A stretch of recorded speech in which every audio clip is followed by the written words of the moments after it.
There's a point during Christmas where I just kind of get talked out. That's when I get to go on a hike.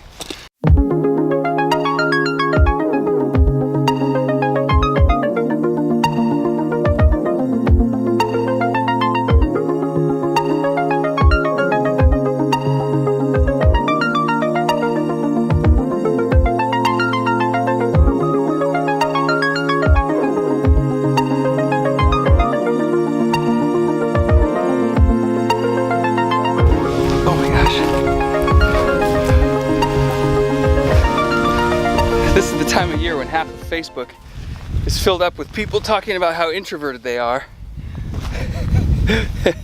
Which I'm convinced just means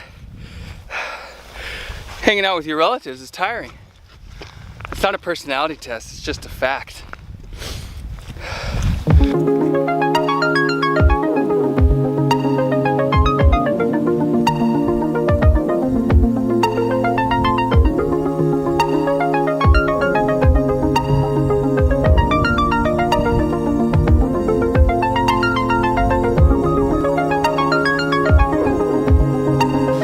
So we all have this tendency when we're talking with our kids to lecture them, to over-explain in the midst of a lot of emotion. There's a time for explaining, but it isn't when you're mad, and it isn't when they're mad. So the main takeaway I want to give you about when to teach your kids in the midst of a conflict or a failure or emotional situation is to save the lesson for the end. Don't lecture when you're about to punish. Don't lecture when they're having a tantrum. Don't lecture when you're upset. Don't lecture when they're upset.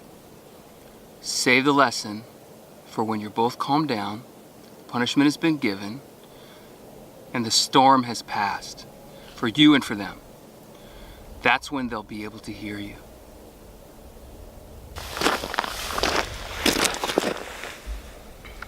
When your kid's really upset and they want to quit, whatever it is that's going on, don't lecture them.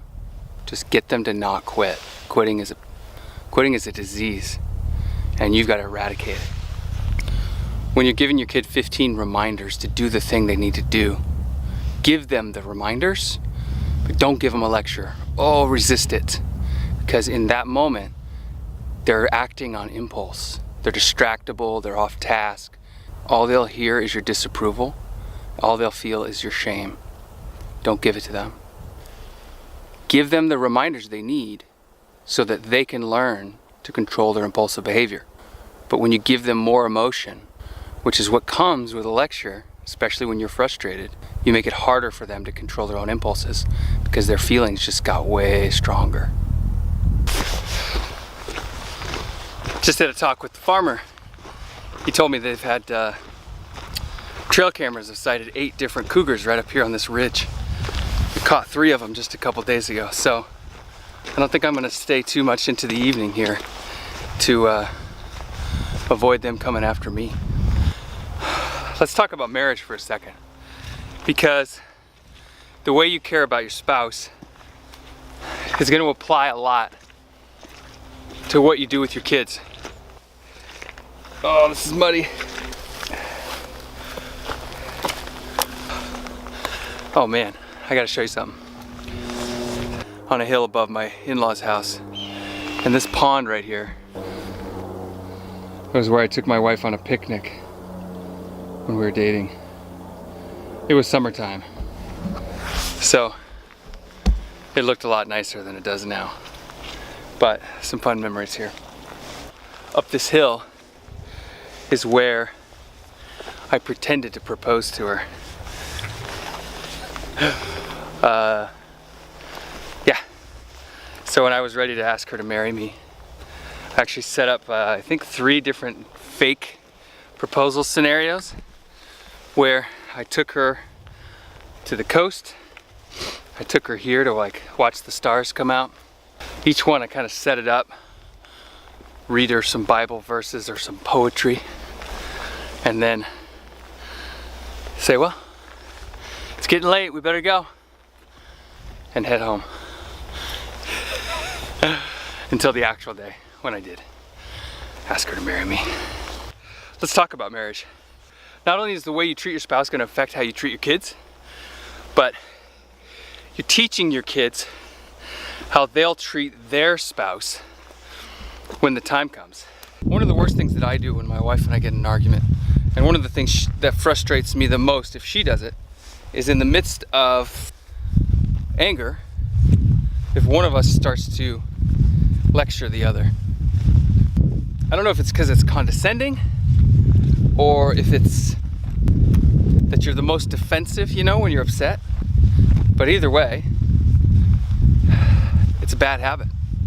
And it's one that we as parents do a lot, because we take a lot more liberty, a lot more license with our kids than we even do with our spouse. If you ever do see a mountain lion, by the way, they say, and I'm a firm believer, don't run, fight, get aggressive, look mean, because the only thing they back down to is a threat. That's how all predators work. Maybe you've known a couple in your life. I used to hate going running around certain farms where I knew there were dogs, until I learned that the best way to stop an aggressive dog when you're trying to run away, which instinctively makes them want to chase you down and eat you, is you face them. You aggressively stomp your foot at them with your arms out wide. And they still bark, but man, do they back down, because they believe you. What I want you to know, the same type of aggression is what you need as a parent, not towards your kids, although they can be little tyrants, and that is appropriate at that time, but toward the dysfunction that wants to creep into their lives, just like it wants to creep into your marriage and the way you relate to others. You got to be aggressive with that. You got to fight against it. You got to go right after it. You can't run. You can't hide. Go through it.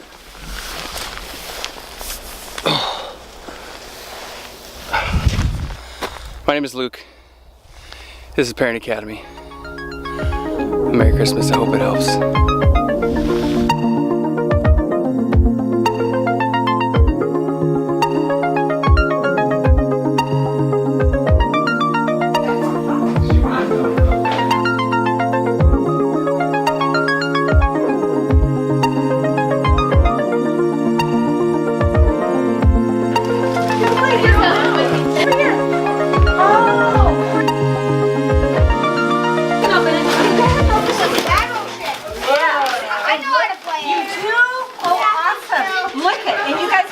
In the other house.